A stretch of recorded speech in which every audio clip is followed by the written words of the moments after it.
আজ ৩০শে এপ্রিল ২০২৫। আর আজ আরও একটা দিন, সেটা হলো অক্ষয় তৃতীয়া। আর এই অক্ষয় তৃতীয়ার দিনেই দীঘায় উদ্বোধন হতে চলেছে পুরীর আদলে তৈরি জগন্নাথ মন্দির। আর সেই জগন্নাথ মন্দিরের উদ্বোধনের অনুষ্ঠানে আমরা ৩ দিন ধরে রয়েছি দীঘায়। আজকের আপনাদের সামনে তুলে ধরব সেই উদ্বোধন অনুষ্ঠানের সমস্ত তথ্য। মন্দির কেমন দেখতে, ভিতরে কিভাবে ঢুকবেন, ভিতরে কি কি আছে, সব কিছু। মূল রাস্তা বন্ধ থাকার কারণে সমুদ্রের পাড় ধরে বাইক নিয়ে দুজনে এগিয়ে গেলাম মন্দিরের সামনে। গিয়ে দেখলাম লাল পাড় সাদা শাড়ি পরে কাতারে কাতারে মানুষের ভিড় মন্দিরের দিকে এগিয়ে চলেছে। এই হচ্ছে ব্যাটারি চালিত গাড়ি। এই গাড়িগুলি ভিতরে চলাচল করবে বয়স্কদের নিয়ে যাবার জন্য। আর পুরো মন্দিরের সামনের রাস্তাটা নীল কার্পেটে মুড়ে দেওয়া হয়েছে, সাজানো হয়েছে বিভিন্ন রকম লাইট দিয়ে। দুর্দান্ত সেই পরিবেশ। আমরা সেই রাস্তা দিয়ে আস্তে আস্তে এগিয়ে চললাম সামনের দিকে। এখন সকাল 10টা। তখন থেকেই ভিড় লেগেছে মন্দিরে ঢোকার। কিন্তু যাদের কাছে শুধুমাত্র আই কার্ড রয়েছে তারাই কিন্তু মন্দিরে প্রবেশ করতে পারছেন।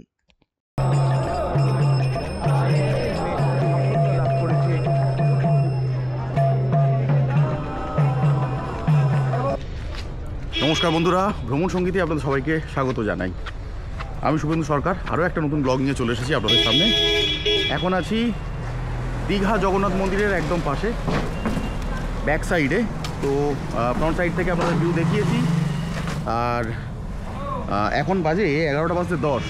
আজকে 30 তারিখ। আজকের আর কিছুক্ষণের মধ্যেই উদ্বোধন হতে চলেছে দীঘার জগন্নাথ মন্দির। আমাদের মাননীয় মুখ্যমন্ত্রী মমতা ব্যানার্জি এখনও পর্যন্ত এখানে এসে পৌঁছাননি। এখানে আগে উনি দ্বার উদ্ঘাটন করবেন, সেটার সময় রয়েছে বেলা 2:30, এবং তারপরে সাধারণের জন্য 3টে থেকে খুলে দেওয়া হবে, এবং 3টে থেকে রয়েছে সাংস্কৃতিক অনুষ্ঠান। তো দেখব, চেষ্টা করব ভিতরে যাওয়ার। যদি সেই ভিডিও আপনাদের সামনে তুলে ধরতে পারি তো সেটাও নিশ্চয়ই তুলে ধরবো। এখন পর্যন্ত ভিতরে কিছু কিছু লোক ঢুকছেন যাদের কাছে কার্ড রয়েছে। হ্যাঁ, কিছু পারমিশন দেওয়া হয়েছে কিছু মানুষ যে ভিতরে যাবার জন্য। তারা লাল পাড় সাদা শাড়ি মেয়েরা, এবং ছেলেরা পাঞ্জাবি বা যে যার মতো পোশাক পরে ভিতরে মন্দিরে প্রবেশ করছেন। আমরা চেষ্টা করেছিলাম কিন্তু আলটিমেটলি সেখানে প্রবেশ করতে পারিনি। তো চলুন এখন যাব, পিছন দিক থেকে এর ভিউটা দেখাবো। অলরেডি কিন্তু গতকাল পুরীর আদলেই এখানে কিন্তু ফ্ল্যাগ লাগানো হয়েছে। সেই ফ্ল্যাগটা তো আপনাদের সামনে দেখিয়েছি। চলুন এবার পুরো মন্দিরটাকে প্রদক্ষিণ করি, আর তারপর দুপুরবেলা আপনার সাথে আবার দেখা হবে।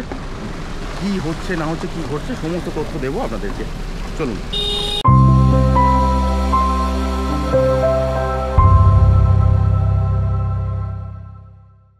মন্দির থেকে ঘুরে চলে এলাম হোটেলে, কারণ 2:30 থেকে উদ্বোধন অনুষ্ঠান, এবং 3টের আগে কাউকেই ঢুকতে দেওয়া হবে না, এমন একটা খবর পেয়ে আমরা ফিরে এলাম।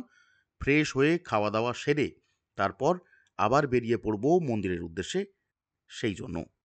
আর এখানে আমাদের হোটেলেও আজকের পুজো হয়েছে, সেই কারণে এখানে বেশ সুন্দর করে সাজানো হয়েছে।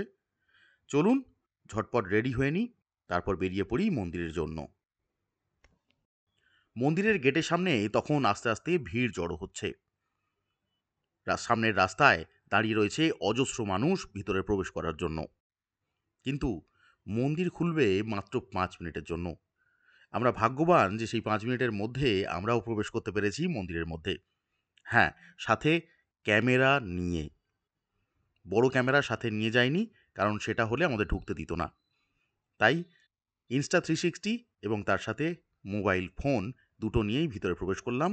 অজস্র মানুষের ভিড়, সেই ভিড় ঠেলে ঠেলে আস্তে আস্তে সামনের দিকে এগিয়ে গেলাম।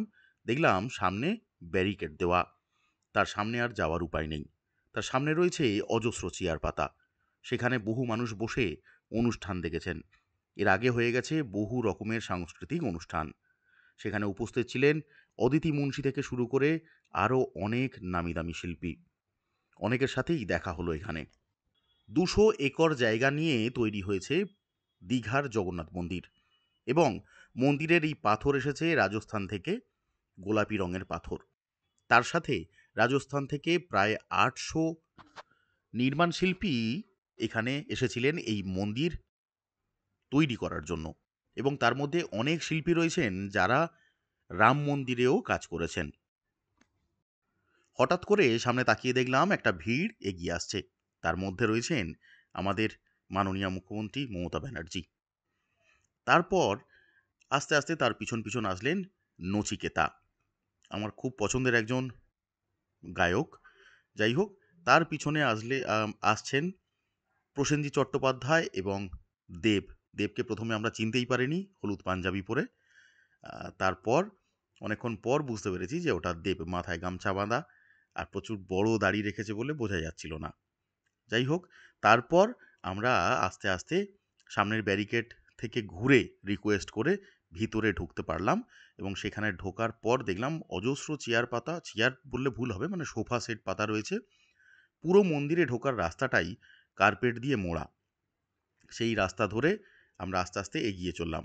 বাঁদিকে সারি সারি পাখা লাগানো, এবং পাখাগুলো বেশ স্পেশাল পাখা, যেগুলোতে দেখছিলাম নিচে কোনো একটা ওই জল জাতীয় কিছু দেওয়া রয়েছে, যেখান থেকে বাষ্প জাতীয় বেরিয়ে বেশ এলাকাটা ঠান্ডা করে দিচ্ছিল।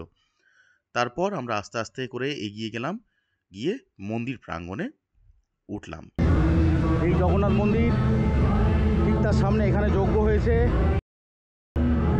এই হচ্ছে হ্রদ, এই জগন্নাথ মন্দির।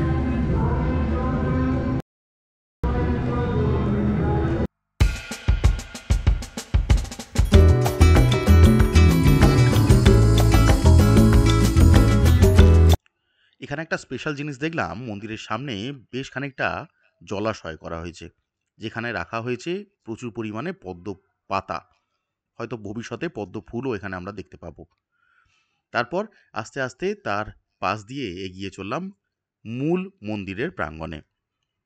এখানে এই তিনটে চূড়া আপনারা দেখতে পাচ্ছেন, সম্পূর্ণটা পুরী মন্দিরের আদলেই তৈরি। ভিতরে প্রচণ্ড পরিমাণ ভিড় ছিল, সবাই হাতে ফোন নিয়ে ব্যস্ত ঠাকুরের ছবি তুলবে বলে। আমরা অনেক দূর থেকে ঠাকুরের মূর্তি দর্শন করেছি। কয়েক সেকেন্ডের জন্য দরজা খুলেছিল, তার মধ্যে যতটুকু সম্ভব সেইভাবেই আমরা মূর্তি দর্শন করেছি, এবং আপনাদেরকেও সেই মূর্তি দর্শন করাচ্ছি। তো তারপরেই দরজা বন্ধ হয়ে গেল। তারপর আমরা আস্তে আস্তে বাইরে বেরিয়ে এলাম। এখানেও কলিঙ্গের সেই স্মৃতি উদ্দেশ্যে যেরকম হাতির স্ট্যাচু ছিল, সেই রকম এখানেও করা হয়েছে। সামনের দিকে মূল ফটক, আর এটা একদম পাশ থেকে বেরিয়ে আসার রাস্তা। বাইরে বেরিয়ে দেখলাম এখানে ডোনা গাঙ্গুলির ডান্সের যে গ্রুপ, তারা পারফর্ম করেছে। তারপর তাদেরকে এক জায়গায় বসিয়ে সবাই মিলে ছবি তুলছে, আমরাও তাই ছবি তুলে নিলাম।